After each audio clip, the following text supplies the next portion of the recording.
ముందుగా okay TV ప్రేక్షకులందరికీ కూడా గుడ్ ఈవినింగ్. సో వెదర్ చాలా కూల్గా ఉంది, కానీ సమస్యలు చాలా హాట్గా నడుస్తూ ఉన్నాయి. ముఖ్యంగా ఈరోజు కేంద్ర ప్రభుత్వం పార్లమెంట్లో బడ్జెట్ ప్రవేశపెట్టింది. కానీ మన దౌర్భాగ్యం ఏంటంటే చాలా బాధ అనిపిస్తూ ఉంది. ఎక్కడ కూడా తెలంగాణ అనే పేరు రాలేదు.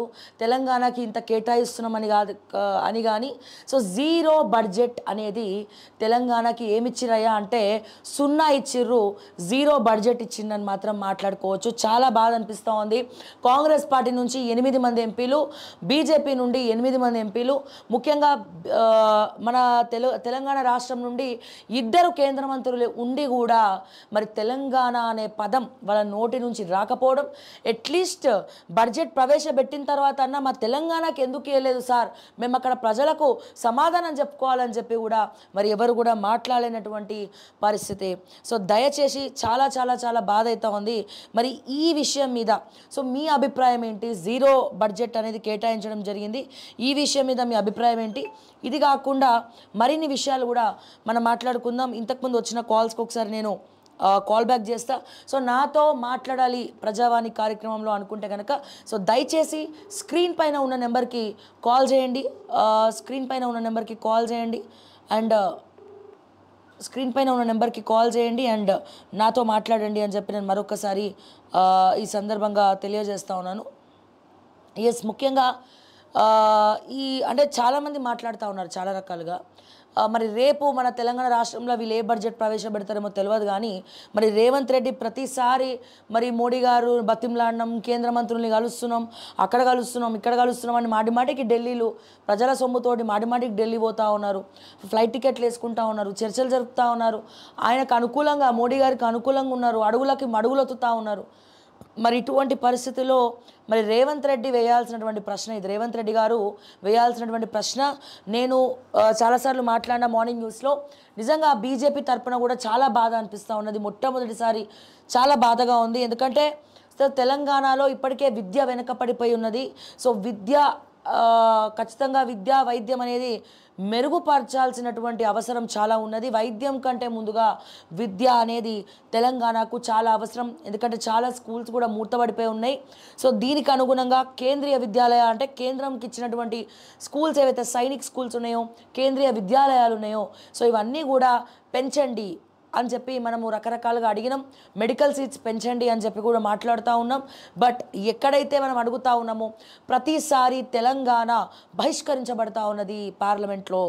మరి ఎందుకు ఇంతమంది ఎంపీలు ఉండి తెలంగాణ తరపున మాట్లాడే నాయకుడే లేడా? తెలంగాణ ఓట్లు వేసుకున్నారు, తెలంగాణ పబ్లిక్లో తిరుగుతూ ఉన్నారు, తెలంగాణ ప్రజల నుంచి ఓట్లు దండుకున్నారు. మన లోక్సభ ఎన్నికల్లో కూడా సరి సమానంగా మా తెలంగాణ ప్రజలు సరి సమానంగా పంచారు మీకు ఓట్లు. కాంగ్రెస్కి ఇన్ని ఓట్లు, బీజేపీకి ఇన్ని ఓట్లు అని చెప్పి ఇన్ని సీట్లు ఇవ్వాలి. ఎవరిని కూడా నారాజు చేయొద్దు, ఎవరిని కూడా బాధ పెట్టద్దు, ఎవరిని కూడా నారాజు చేయొద్దని చెప్పి సరి సమానమైనటువంటి ఈ సీట్లని మరి మీకు పంచడం జరిగింది.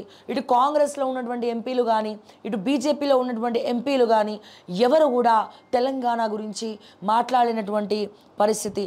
ఎందుకు ఈ వివక్ష అని చెప్పి నేను అడుగుతా ఉన్నాను. సో దయచేసి మరి దీని గురించి మాట్లాడాలనుకున్న వాళ్ళు అండ్ అదే రకంగా రైతు రుణమాఫీ గురించి మాట్లాడాలనుకున్న వాళ్ళు, సో ఇంకెంతమంది లబ్ధిదారులు రకరకాల వాళ్ళు మాకు మెసేజ్ చేస్తూ ఉన్నారు. సంక్షేమ పథకాలే కానీ సో ఇవన్నీ కూడా రావట్లేదు. సో మొత్తం కూడా ఏవైతే ఈ సంక్షేమ పథకాలు ఉన్నాయో ఇవన్నీ కూడా తెలంగాణలో ఆగిపోయినాయి.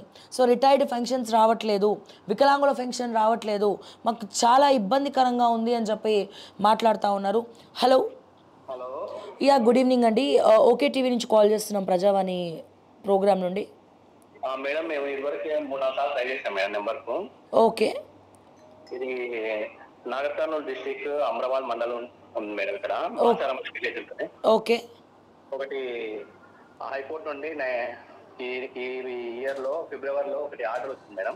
ఏమనండి?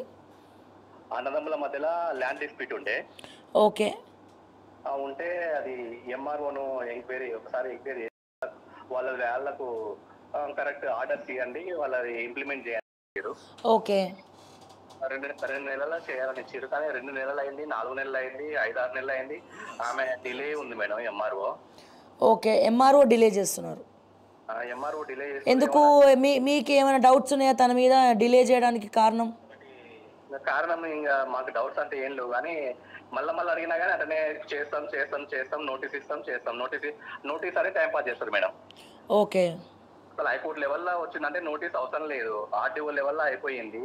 రూరల్ ఆఫీసర్ ఉంటాడు మేడం ఇక్కడ. ఇది అయిపోయిన తర్వాత దాని మీద హైకోర్టుకు రిట్ పోయారు వాళ్ళు. రిట్ వేసినాక అన్ని ఎవిడెన్స్ చూసే ఆల్రెడీ జడ్జి గారు ఆర్డర్ ఇచ్చారు. మళ్ళీ సపరేట్ గా ఏమే ఎవిడెన్స్ ఉందా లేదా అని చెక్ చేసుకోవడానికి ఏమీ అవసరం లేదు. ఏంటంటే అన్నదమ్ములేనా కాదా అని ఫార్మల్ గా చూసుకొని చేయాలి నోటీస్ ఇష్యూ చేసి. కానీ నేను 1వ నోటీస్ ఇస్తా, 2వ నోటీస్ ఇస్తా, 3వ నోటీస్ ఇస్తా అని నోటీస్ మధ్యలో 3 నెలలు 2 నెలలు గ్యాప్ తీసుకొని వాళ్ళు కావాలనే ఇట్లా డిలే చేస్తారు. ఏం చేయాలంటే నాకు స్టాప్ లేదు అంటుంది. ఓకే. దానివల్ల మేము సఫర్ అవుతున్నాం మేడం. ఇంకా పోతే హైకోర్టుకు పోవచ్చు, కానీ హైకోర్టుకు పోతే మళ్ళా 2 సంవత్సరాలు అవుతుందా తెలియదు. మళ్ళా వాళ్ళ మీద కేసు అయ్యే వరకనే అది బెంచ్ మీదకి రావడానికే డిలే అయిపోతుంది. ఏం చేస్తే బాగుంటది, మిమ్మల్ని సంప్రదిస్తే మీరు చెప్తారు అని మీకు కాల్ చేస్తాను. అంటే ఇందులో పూర్తిగా నాకు అనిపించేది ఏంటంటే పూర్తిగా ఎంఆర్ఓదే మిస్టేక్ అని అనిపిస్తూ ఉంది. కోర్టు ఆర్డర్ ఇచ్చిన తర్వాత కూడా తను మూవ్ చేయట్లే, డిలే చేస్తుందంటే ఖచ్చితంగా ఎవరైతే అవతల పార్టీ ఉందో వాళ్ళు ఏమైనా మేనేజ్ చేశారా తనని అనేది డౌట్స్ వస్తూ ఉన్నాయి. ఉండొచ్చు మేడం. కలెక్టర్ గారు కూడా సంప్రదించినాము. ఎంఆర్ఓ గారి డీటెయిల్స్ పెట్టండి మాకు, ఎంఆర్ఓ పేరు ఆ డీటెయిల్స్ పెట్టండి. సో మేము డెఫినెట్గా మరి తనని ట్యాగ్ చేయడమా, డెఫినెట్గా తను మీ దృష్టికి అంశాన్ని తీసుకొచ్చేటట్టు మేము ప్లాన్ చేస్తాం. ఖచ్చితంగా మేడం. కలెక్టర్ కూడా 5-6 సార్లు సంప్రదించాం. కలెక్టర్ చెప్పినా కానీ వినట్లేదు మేడం. ఆమె ఎవరు చెప్పినా కానీ వినట్లేదు అంటారు. లేడీ అండి తను? Lady madam. ఓకే. పేరండి తన పేరు? తను ఏ ఏ ఏ మండలికి ఎంఆర్ఓ తను? అమ్రాబాద్ మండల్ మేడం. అమ్రాబాద్. అవును మేడం. ఓకే. పేరండి ఎంఆర్ఓ పేరు? సరిత మేడం. సరిత. ఒక్కసారి నాకు వాట్సాప్కి ఈ నెంబర్కి డీటెయిల్స్ పెట్టండి మాకు. ఖచ్చితంగా మేడం. యా థ్యాంక్ యూ అండి. Hello. Hello. Yeah good evening.